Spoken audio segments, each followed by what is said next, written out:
নমস্কার। আমাদের বাঙালিদের ১২ মাসে ১৩ পার্বণ। একের পর এক পার্বণ লেগেই আছে। এর সঙ্গে পাল্লা দিয়ে আছে আমাদের গ্যাসের রোগ।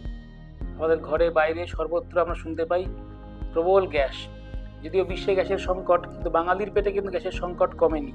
তাই আমরা দেখি যে অমিপ্রাজল, প্যান্টোপ্রাজল, র্যাবিপ্রাজল জাতীয় ওষুধ আমরা কিনে দোকান থেকে কিনে খাই এবং অন্যদের খেতেও বলি, এটা খেলেই যেন সমস্ত রকমের গ্যাসের ক্ষেত্রে মুক্তি পাওয়া যাবে।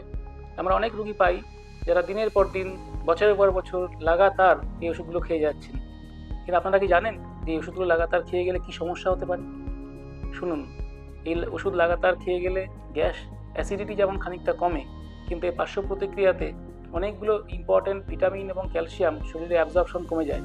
যেমন আয়রনের অ্যাবজর্পশন কমে যায়, ক্যালসিয়াম কমে যাওয়ার ফলে হাড়ের দুর্বলতা হতে পারে, ম্যাগনেসিয়াম কমে যেতে পারে, পেটের মধ্যে জীবাণু বেড়ে যেতে পারে, যেখান থেকে শরীরের বিভিন্ন অংশে ইনফেকশন হতে পারে, এবং লং টার্ম এই ধরনের ওষুধ খেতে থাকলে কিন্তু অনেক সময় কিডনির সমস্যাও ডেভেলপ করতে পারে। তাই আপনাদের বলি যে বিনা প্রয়োজনে দিনের পর দিন অমিপ্রাজল, প্যান্টোপ্রাজল জাতীয় ওষুধপত্র খাবেন না। যখন খাবেন চিকিৎসকের পরামর্শ অনুযায়ী শর্টেস্ট পসিবল ডিউরেশন এবং লোয়েস্ট পসিবল ডোজে খাবেন।